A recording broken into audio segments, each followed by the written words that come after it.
আমরা না চিন্তা করি অবহেলার সময় যাবে, কিন্তু যে আল্লাহ তো উপরে আছে, আল্লাহ তো উপরে আছে, আমার উপর যে দায়িত্বটা আছে এই দায়িত্বটা আমি যেখানে আছি সেখান থেকে আমার দায়িত্বটা পালন করা উচিত, এটাকে আমার পালন করা উচিত। আর আমি যদি না পালন করি তাহলে এই দায় দায়িত্ব আমার উপরে বর্তাবে। আজকে এমন একটা অবস্থায় দেশ চলে গেছে, আল্লাহ কি বেনজিরে ছাড়ছে? ছাড়ছে? আওয়ামী লীগ কি চাইলেও তারা এখন তার পাশে দাঁড়াইতে পারতেছে? দাঁড়াইতে পারতেছে না। আল্লাহ কখন যে কার বিরুদ্ধে কোন মাইট তৈরি করে রাখছে একমাত্র উনি জানে, একমাত্র উনি জানেন। আরে এত টাকা পয়সা, এত অগাধ সম্পত্তি অবৈধভাবে কামাইছে, আজকে দুনিয়ায় বেঁচে থাকা অবস্থায় এই সম্পদ তার একটা বোঝা হয়ে গেছে, বোঝা হয়ে গেছে না? এটা কি সম্মানের সাথে সে বলতে পারতেছে? বলতেও পারতেছে না, এটাকে গিলতেও পারতেছে না। এইটার জন্য বলবো যে এখনো প্রশাসনে যারা আছে, আমরা বারবার বলি আজকে দেখেন কি অবস্থা।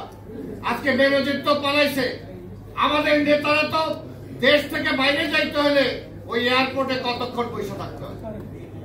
আজকে কি অবস্থা আমাদের কর্মীদের। এখনো যারা প্রশাসনে আছেন তাদেরকে বলতে চাই, এই মুহূর্তে আমাদের ঢাকা মহানগরীতে এমন নেতা আছে যে আজকে তার হার্টের অবস্থা খারাপ, কিন্তু কোন হসপিটালে নিব এটা আমরা বলতেও পারছি না, তার চিকিৎসাটাও ঠিক মতো করাতে পারছি না। আমার ধানমন্ডি থানার সাবেক সভাপতি ছিল কমিশনার বাবুল, আজকে নজরুল চিনবে, এরাও চিনবে যে কি হয়েছিল তার। সে চরম অসুস্থ থাকা অবস্থায় সে চলে গেছে শ্বশুর বাড়িতে, সেইখানে বলতো পুলিশে হামলা করছে। ওইখান থেকে যে এক হসপিটালে গেছে সেইখানেও তারা ধরার জন্য চলে গেছে। তারপর সেখান থেকে গ্রামে সে মাঠে ছিল, এবং সেই অবস্থায় তাকে মৃত্যুবরণ করতে হয়েছে। এবং এইটাও দেখে তার লাশ যখন নিয়ে আসে তার বাড়িতে ধানমন্ডিতে, যখন আমি যাই তখন আমার এক কর্মী বলতেছে যে সালাম ভাই, আমি ওসি সাহেবের খবর দিয়ে আসছি যে বাবুল ভাইকে আনা হয়েছে, আপনারা নিয়ে যান, ওরা নিয়ে যান। এই হলো অবস্থা। অর্থাৎ মৃত আইসে, এতদিন তো খুঁজছেন, বাড়িতে তো আইসে, লয়ে যান। আজকে এই হলো অবস্থা। আজকে দুর্নীতিবাজ বেনজিরকে তারা ধরতে পারে না, আবার বলে তার সাথে আমাকে কোনো সম্পর্ক নাই। এই মোবাইল কাজে মিথ্যা কথা বলে,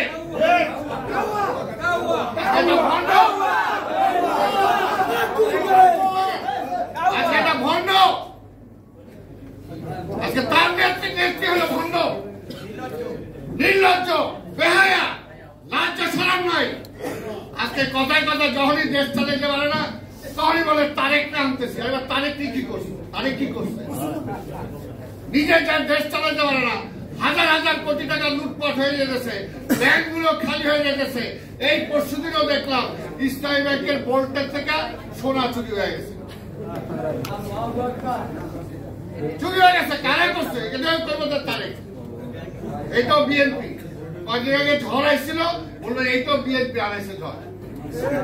নিজেরা দেশ চালাইতে পারে না, পাশাপাশি এমন একটা অবস্থা হয়েছে যে আজকে দেশটাকে তারা একদম বানায় দিছে, জাহান্নাম বানায় দিছে। এই জাহান্নাম